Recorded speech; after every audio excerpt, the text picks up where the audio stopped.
Boa tarde, meus amigos. Vamos continuar nesta tarde linda e maravilhosa o estudo do Evangelho segundo o Espiritismo. Iniciemos com a oração que Jesus nos ensinou. Pai nosso que estás no céu, santificado seja o vosso nome.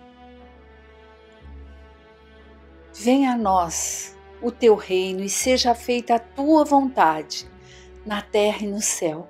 O pão nosso de cada dia dai-nos, ó Pai, hoje e sempre. Perdoa as nossas dívidas como também devemos perdoar os devedores. Não nos deixes cair em tentação, ó Pai. Livra-nos de todo e qualquer mal.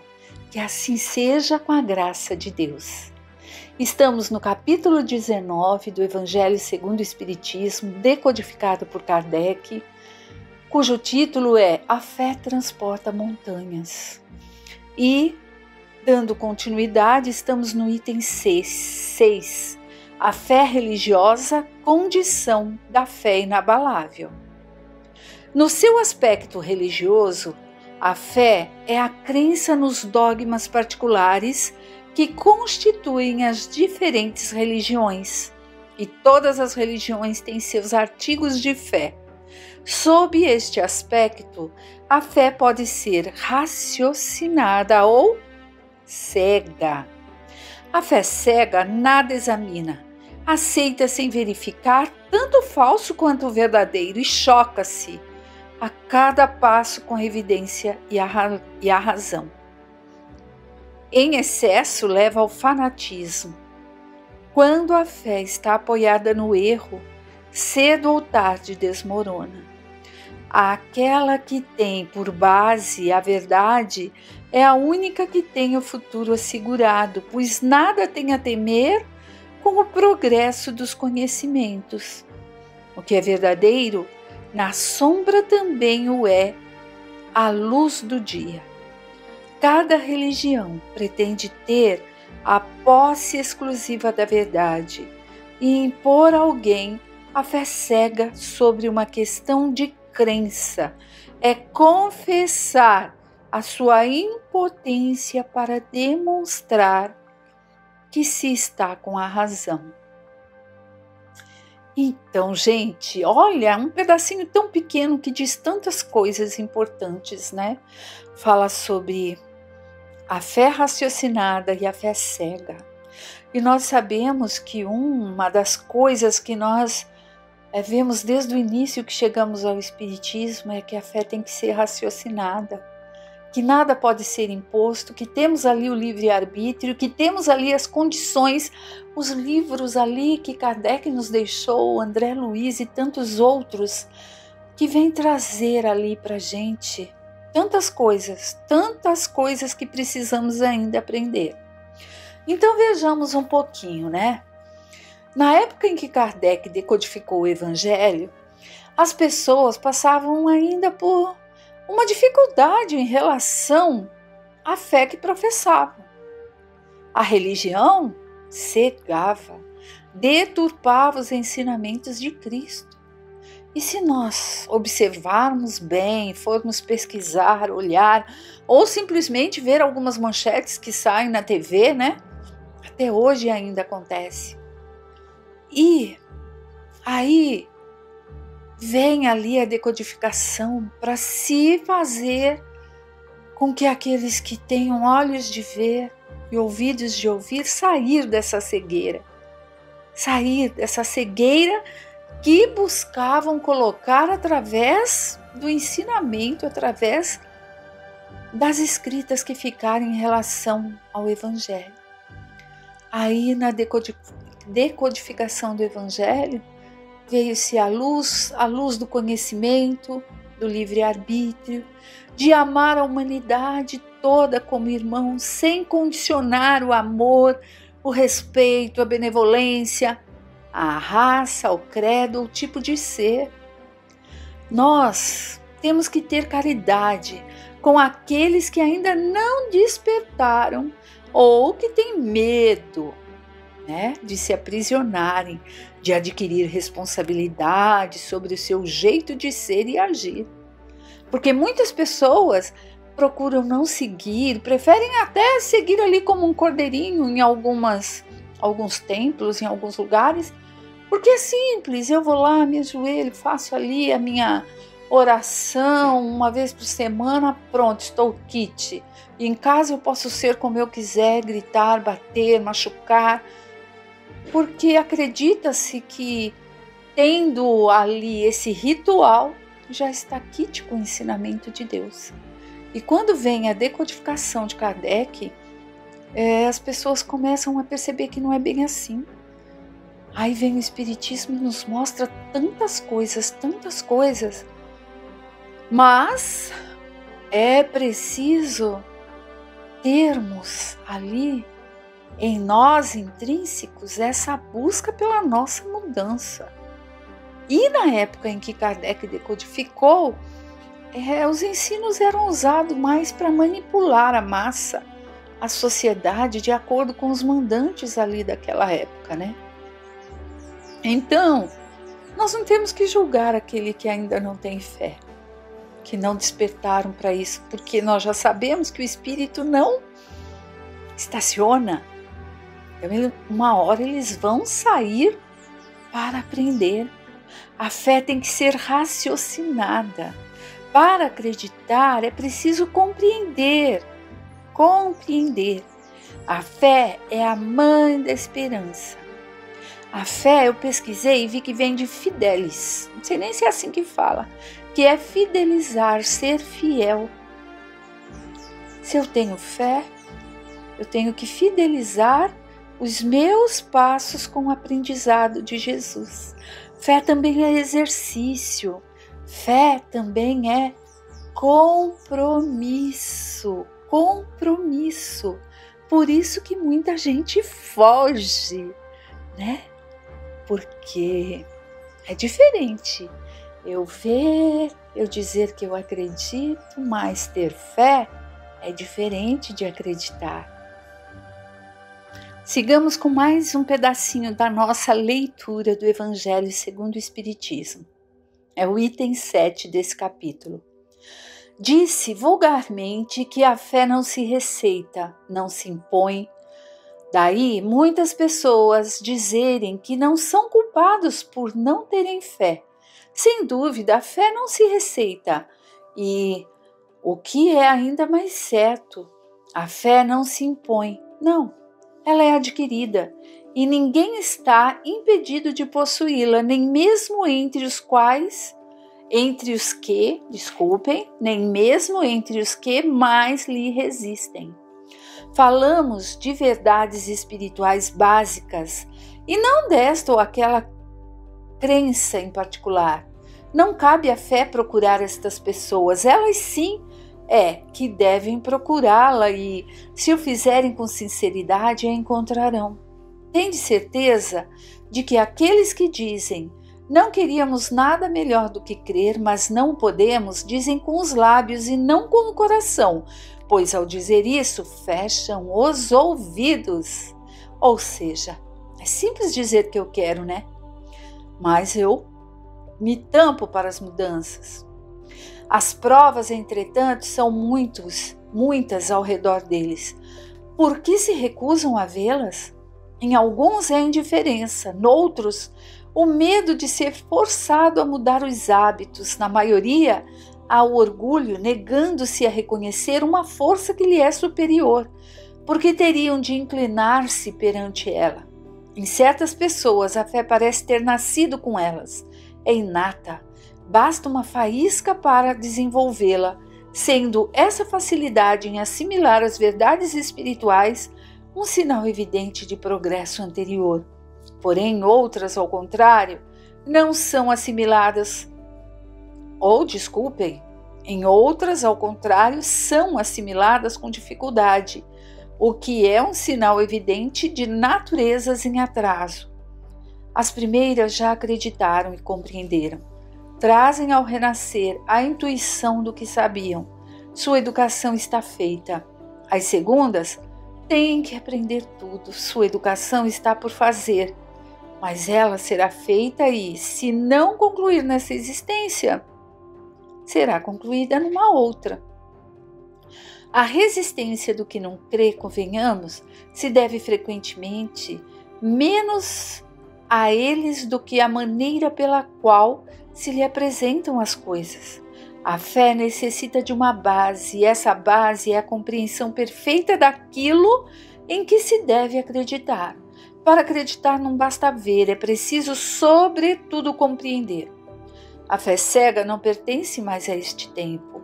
É precisamente o dogma da fé cega que produz hoje o maior número de incrédulos, porque ela quer impor-se,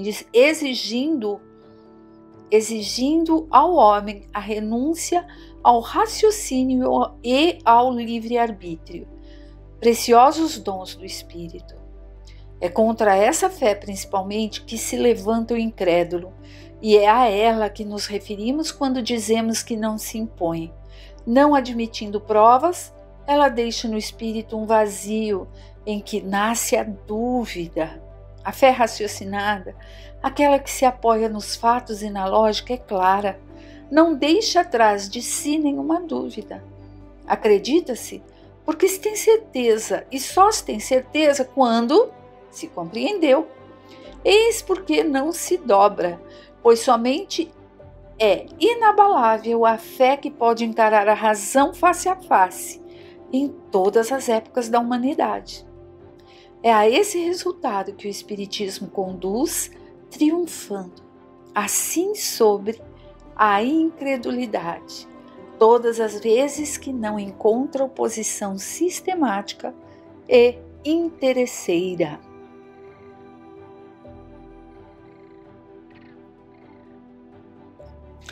Bem, meus amigos, nós já vimos que a fé precisa ser raciocinada e que para acreditarmos em algo é preciso compreender. E neste trecho vem novamente falar disso. A fé é inconfundível com a dúvida, pois se eu tenho dúvida, eu não tenho fé. Aí a gente se pergunta, e o que é crença?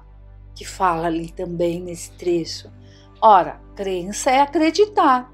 Mas se eu acredito e não me modifico, e eu não sigo aquilo que eu acredito, o que acontece? Então, eu acredito porque alguém disse, porque alguém me ensinou assim desde pequeno. Às vezes, sabe-se que aquilo é errado, mas continua fazendo do mesmo jeito. Então, nós, tanto no setor da fé quanto no setor de pessoas encarnadas, ainda somos assim.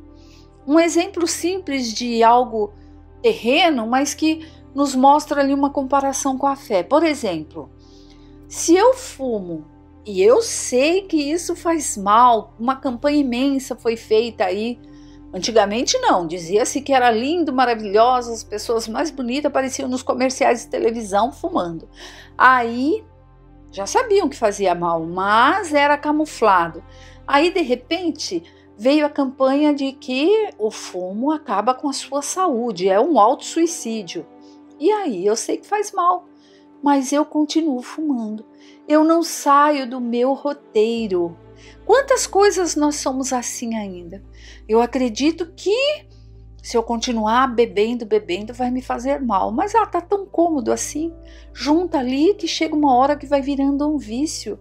Então, são coisas que eu acredito, mas eu não mudo. A fé também. Muitas vezes a gente tem fé, acredita, mas o mudar precisa de compromisso, né? E aí, o que são dogmas que trata aí nesse pedacinho? São as verdades reveladas por Deus.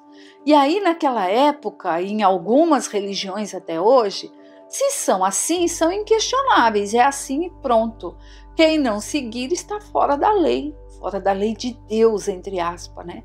O que acontece quando se age assim? Quando não há explicação para certos rituais e certas coisas que acontecem ali diante da fé no sentido espiritual? Ela fortalece a fé cega de que se trata esse item.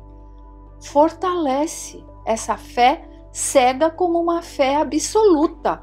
É a que tem que ser seguida. Não segue, então é excomungado, está fora da igreja, está fora do templo, não participa mais, é aquele ali, e é visto assim com discriminação mesmo. Então, quantos equívocos existem na nossa fé? Quantos equívocos na nossa crença? E isso acaba levando a pessoa ao sofrimento. Por quê?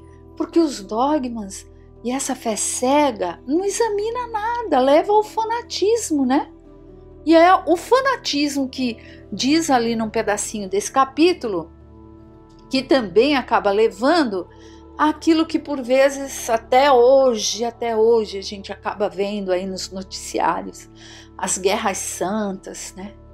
Quantos países vivem em guerra em nome de Deus, aos suicídios coletivos. Eu lembro que quando foi a passagem para o ano 2000, eu lembro disso, eu não lembro onde foi, mas eu lembro que teve. Muitos acabaram tirando a própria vida porque acreditavam que o mundo ali ia acabar. A crença deles colocaram isso, era uma fé cega. Quantos homicídios e várias questões, porque a gente não traz para a razão a fé.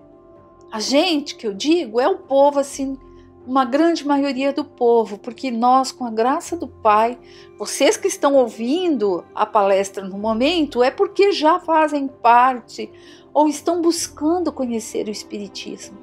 Então nós estamos buscando essa luz, esse raciocínio que nós já adquirimos um pouco e temos condições de entender que a fé cega é a pior coisa que tem, né? Não podemos acreditar em tudo. Existem muitas pessoas que se dizem ateus. Por quê? Vai saber se no outro tempo não acreditaram em fé cega e agora, quando se deparam com a verdade, preferem não acreditar em mais nada. Mas que um dia chegarão a acreditar, pois esse é o destino da melhora em si. Pode até não ter uma religiosidade, mas essa fé em algo além, em algo superior, porque muitos também não acreditam, porque imaginam que eu vou acreditar em algo superior a mim, a minha inteligência. Então são tantos pontos que trazem aqui esses dois itens que nós temos muito que pensar. Tem pessoas que acabam ficando loucas por causa da fé cega. Tem gente que briga, e como tem, meu Deus!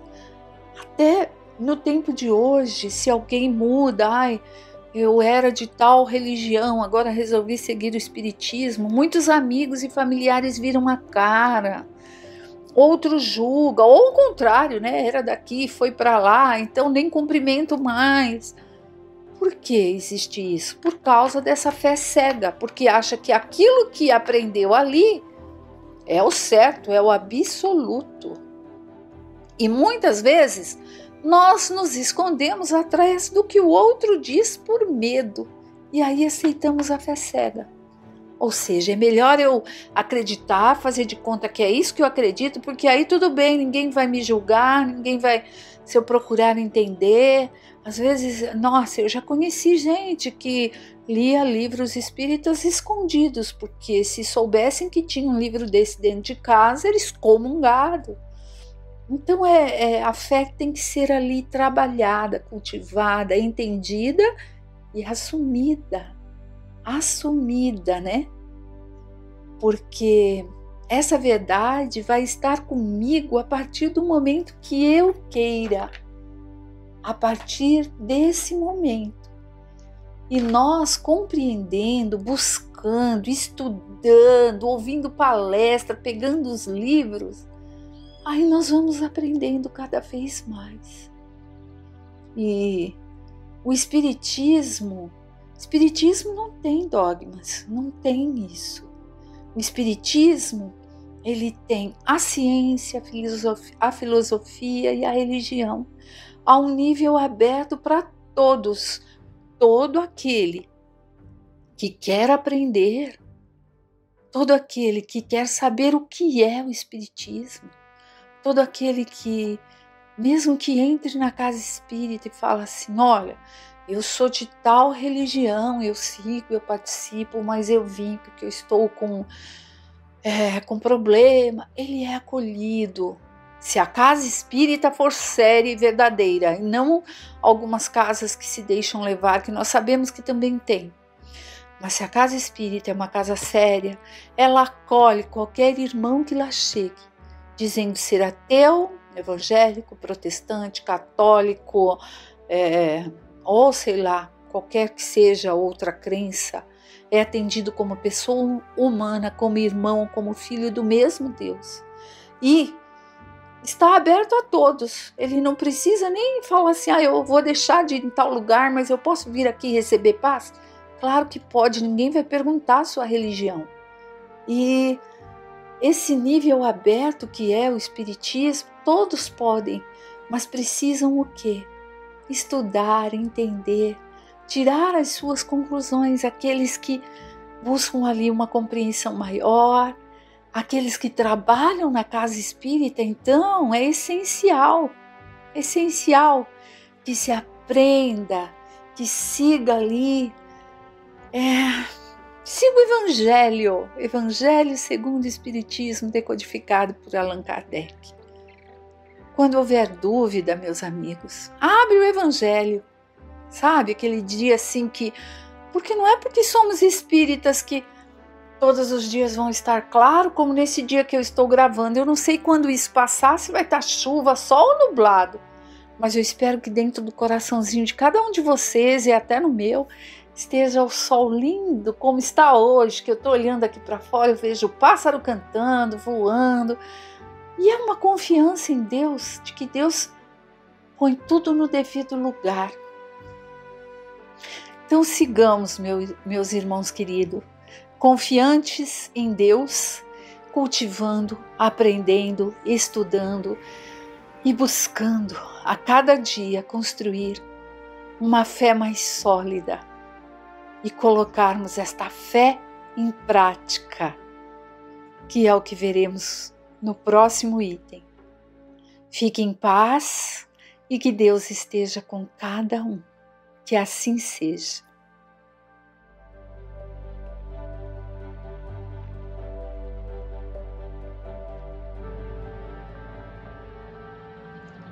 Boa tarde! Espero que todos estejam bem, superando as suas provas e expiações na confiança em Deus e em Jesus. Vamos dar continuidade ao estudo da Gênesis, capítulo 15, os milagres do Evangelho. Item curas, perda de sangue. Então, uma mulher que havia 12 anos sofria de uma hemorragia, a qual muito havia sofrido nas mãos de muitos médicos, e que, tendo consumido todos os seus bens, não havia recebido nenhum alívio, mas sempre se encontrava pior. Tendo ouvido falar de Jesus, veio na multidão por detrás e tocou suas vestes, pois ela dizia: se eu puder ao menos tocar suas vestes, serei curada. No mesmo instante, no mesmo momento, a fonte do sangue que ela perdia se secou, e ela sentiu em seu corpo que estava curada daquela moléstia. E logo Jesus, conhecendo a virtude que havia saído dele, voltou-se para a multidão e disse: quem tocou minhas vestes? Seus discípulos lhe disseram: vedes que a multidão vos comprime por todos os lados, e perguntai quem vos tocou? E ele olhava em toda a volta dele para ver quem o havia tocado. Porém a mulher, que sabia o que havia se passado com ela, tomada de medo e pavor, veio atirar-se a seus pés e lhe declarou toda a verdade. E Jesus lhe disse: minha filha, tua fé te salvou. Vai em paz e fica curada de tua moléstia. São Mateus capítulo 5, versículos de 25 a 34. Essas palavras, conhecendo a virtude que havia saído dele, são significativas. Elas exprimem o momento fluídico que se operou de Jesus para a mulher doente, Ambos sentiram a ação que acabava de se produzir. É notável que o efeito não foi provocado por um ato de vontade de Jesus. Não houve magnetização nem imposição de mãos. A irradiação fluídica normal foi suficiente para operar a cura. Mas por que esta irradiação se dirigiu para aquela mulher em vez de outras? Pois Jesus não estava pensando nela e se achava rodeado pela multidão? A razão é bem simples. O fluido, sendo dado como matéria terapêutica, deve atingir a desordem orgânica para reparar. Pode ser dirigido sobre o mal pela vontade do curador ou atraído pelo desejo ardente, a confiança, numa palavra, a fé do doente. Em relação à corrente fluídica, a primeira faz o efeito de uma bomba comprimida e a segunda de uma bomba aspirante. Algumas vezes, a simultaneidade dos dois efeitos é necessária. De outras vezes, só basta uma. É o segundo caso que se positivou nessa circunstância. Jesus tinha, pois, razão de dizer: tua fé te salvou. Compreende-se que aqui a fé não é a virtude mística, como certas pessoas entendem, mas uma verdadeira força atrativa, enquanto que aquele que não a tem opõe à corrente fluídica uma repulsa, uma força repulsiva, ou pelo menos uma força de inércia que paralisa a ação. Assim sendo, compreende-se que de dois doentes atingidos pelo mesmo mal, estando na presença do curador, um possa ser curado e o outro não. Aí está um dos princípios mais importantes da medicina curadora e que explica por uma causa muito natural certas anomalias aparentes.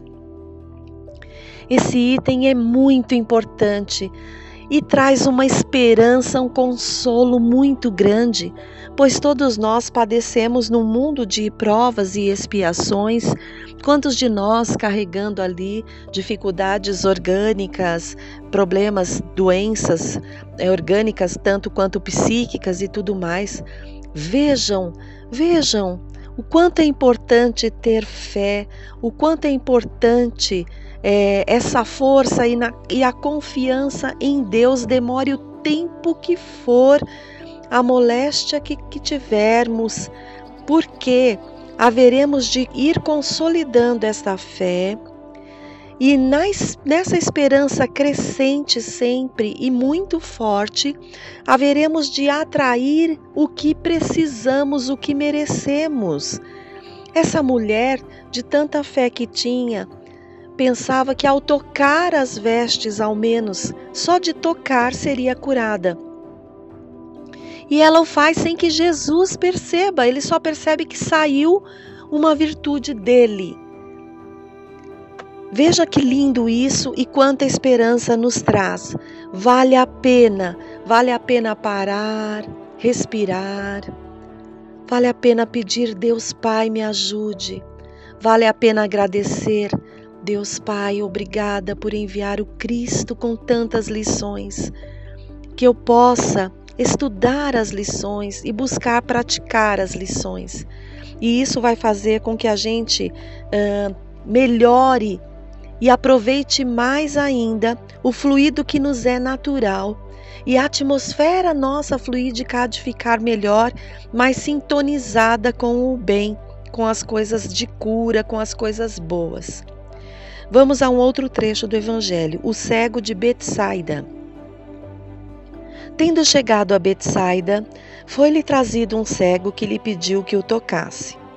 E tomando o cego pela mão, levou-o para fora da aldeia, colocou-lhe saliva sobre os olhos e, havendo-lhe imposto as mãos, perguntou-lhe se via alguma coisa.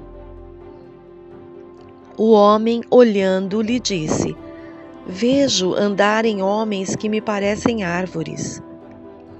Jesus ainda lhe colocou as mãos sobre os olhos e aí ele começou a ver melhor. E enfim ficou curado de tal forma que via distintamente todas as coisas. Ele o mandou em seguida para sua casa e lhe disse: Ide à vossa casa, e se entrais na aldeia, não dizei a ninguém o que vos sucedeu. É um trecho de São Marcos, capítulo 8, versículos de 22 a 26. Aqui, o efeito magnético é evidente. A cura não foi... A cura não foi instantânea, porém gradual e como resultado de uma ação reiterada, embora bem mais rápida que na magnetização comum. A primeira sensação daquele homem é bem aquela que os cegos experimentam quando recobram a luz. Por um efeito óptico, os objetos lhe parecem de um tamanho desmedido. Olha que interessante. Então, nesse estudo, vamos observar várias formas de ocorrer ali o benefício, né? Eles contam as várias formas que Jesus auxiliou as pessoas, de acordo ali com as necessidades, de acordo com o momento ali. Então, nesse caso, fica claro a questão da magnetização e que quando ele fala reiterada, de uma ação reiterada, precisou ser feita uma vez e depois a outra para que se consolidasse a cura no caso desse moço. Vamos ver o caso do paralítico. Jesus, havendo tomado um barco, atravessou o lago e veio à sua cidade, Cafarnaum. E como lhe apresentassem um paralítico deitado num leito, Jesus, vendo sua fé, disse ao paralítico: Meu filho, tende confiança, vossos pecados vos serão perdoados. E logo alguns dos escribas disseram entre si: Esse homem blasfema. Mas Jesus, sabendo o que eles pensavam, lhes disse: Por que tendes maus pensamentos em vossos corações? Pois o que é mais fácil dizer: Vossos pecados vos são perdoados, ou dizer: Erguei-vos e andai? Ora, a fim de que saibais que o Filho do Homem tem sobre a terra o poder de perdoar os pecados, levantai-vos, disse então ao paralítico: Levai vossa cama e ide para a vossa casa. O paralítico se levantou logo e foi para a sua casa. E o povo, vendo este milagre, encheu-se de temor e rendeu graças a Deus por haver dado um tal poder aos homens. Esse trecho está no Evangelho de São Mateus, capítulo 9, versículos de 1 a 8.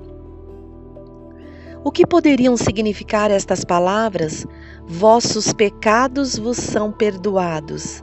E o que elas poderiam servir para a cura? O Espiritismo fornece a chave, como de uma infinidade de outras palavras incompreendidas até hoje.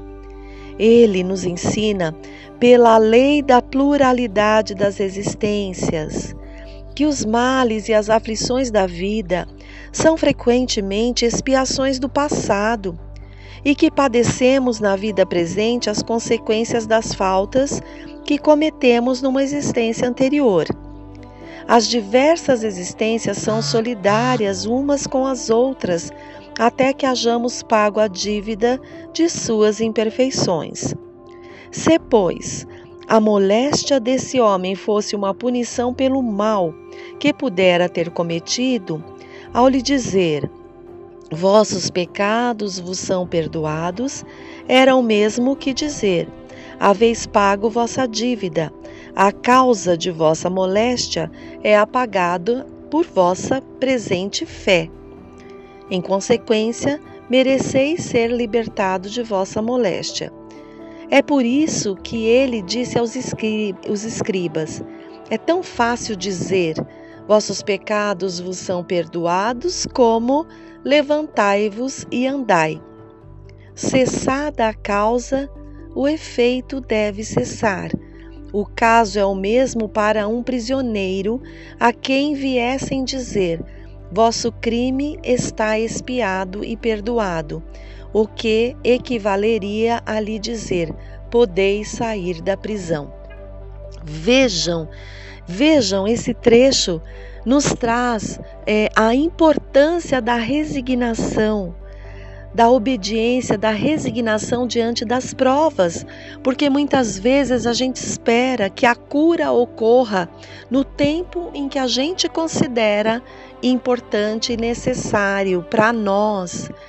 Porém, fica claro nesse trecho aqui, nessa passagem, de Mateus, quando Jesus diz: os seus pecados foram perdoados.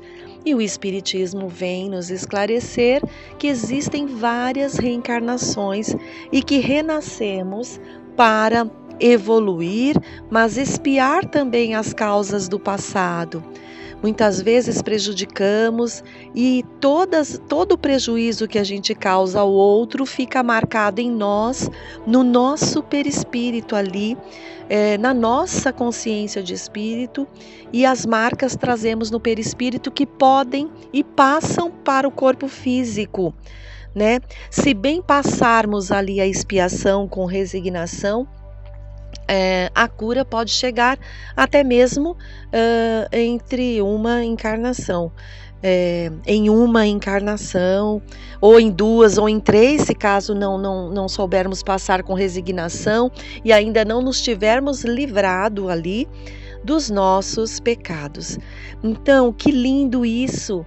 Então, que tenhamos todos nós fé, esperança de que haveremos de melhorar sim, mas precisamos fazer a nossa parte no esforço, alterando a nossa atmosfera fluídica, confiando em Deus. Se tivermos que levar uma prova de uma moléstia até o final da vida, então a levaremos com fé e confiança, porque se não nos libertarmos nesta encarnação, libertaremos na outra.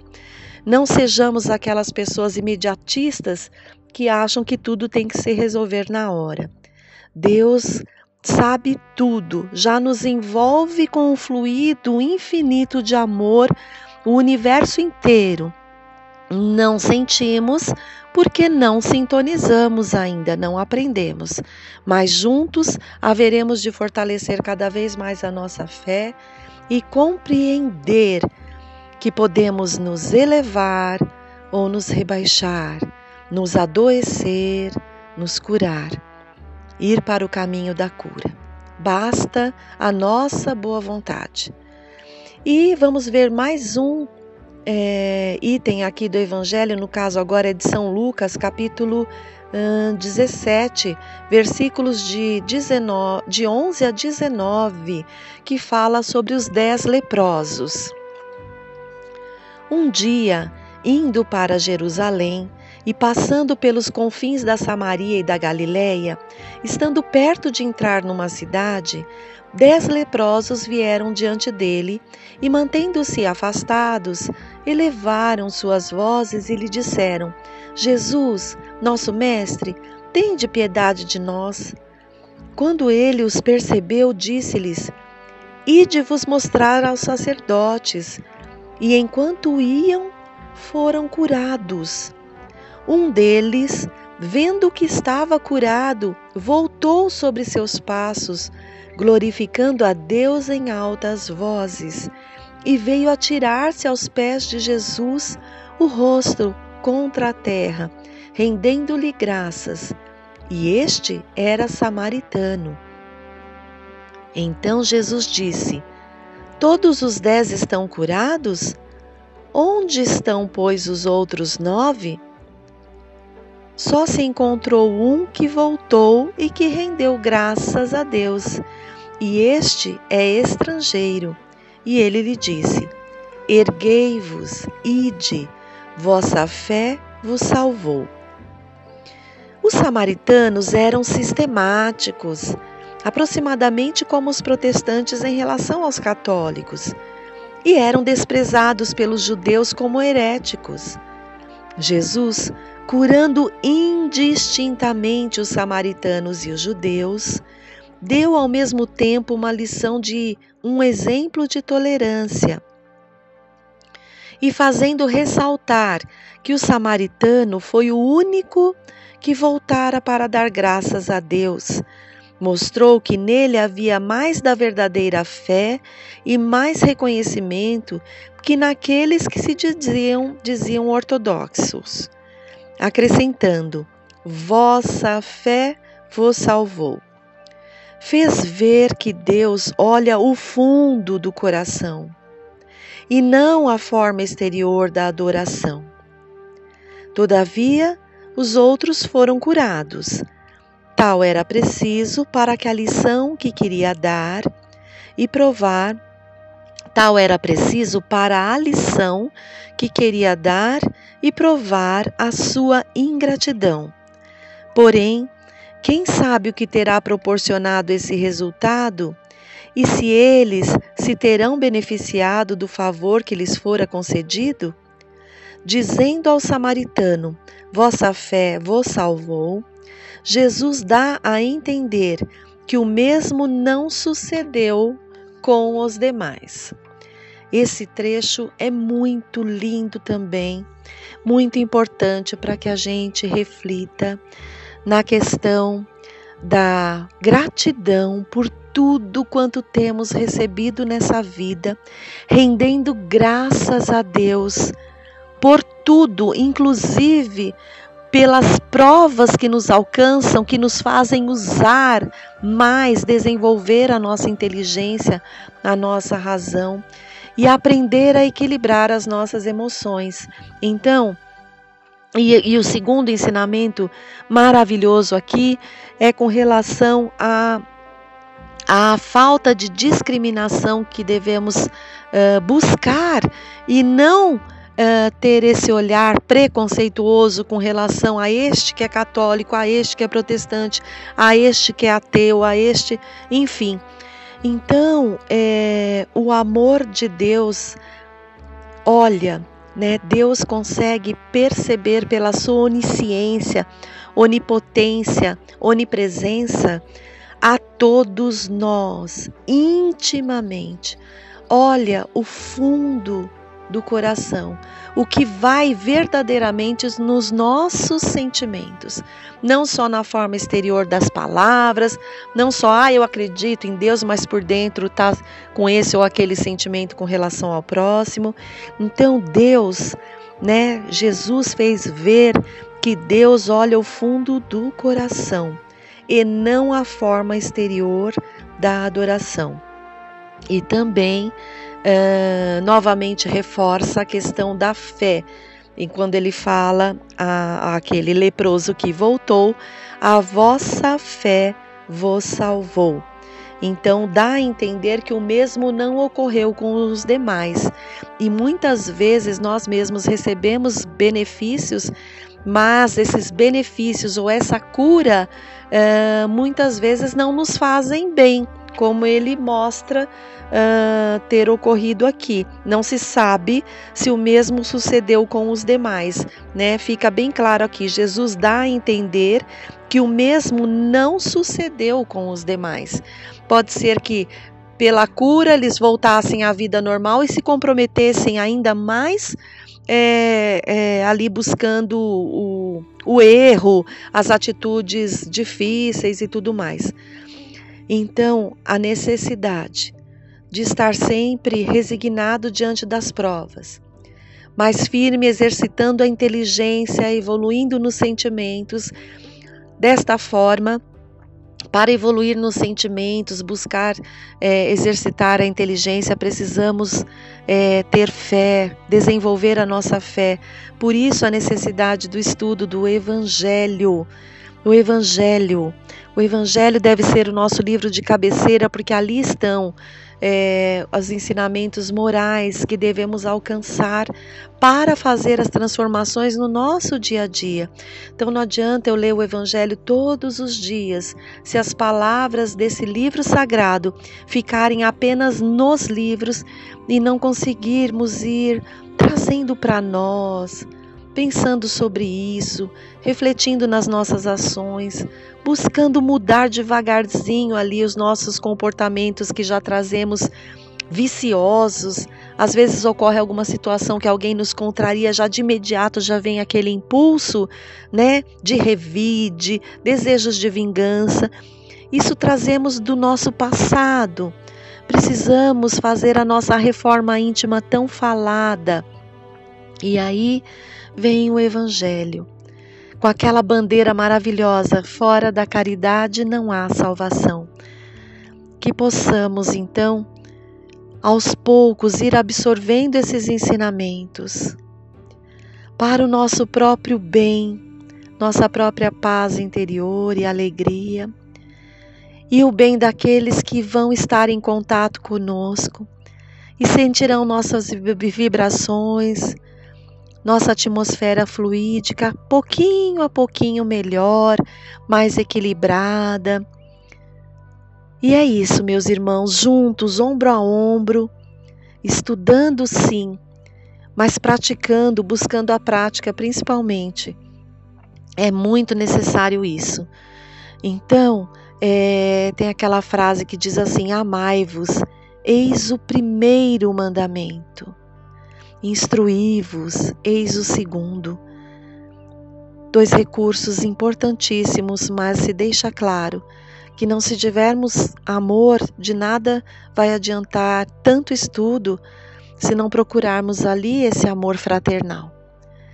E é juntos, estamos juntos para isso, para desenvolvermos e dar esses passos juntos no sentido da melhora. Já passou do nosso horário um pouquinho, vamos fazer a nossa prece. Eu desejo uma boa tarde para vocês. Pai de infinito amor e bondade, que estais nos céus, santificado seja, Senhor, o vosso nome. Venha a nós o vosso reino e seja feita a vossa vontade, assim na terra como no céu. O pão nosso de cada dia dá-nos hoje. Perdoai as nossas ofensas. Ensina-nos, Pai, a perdoar de um modo maior aos nossos irmãos. Não nos deixe, Senhor, cairmos em tentações. Livra-nos sempre de todo o mal. Graças a Deus, graças a Jesus. Que assim seja.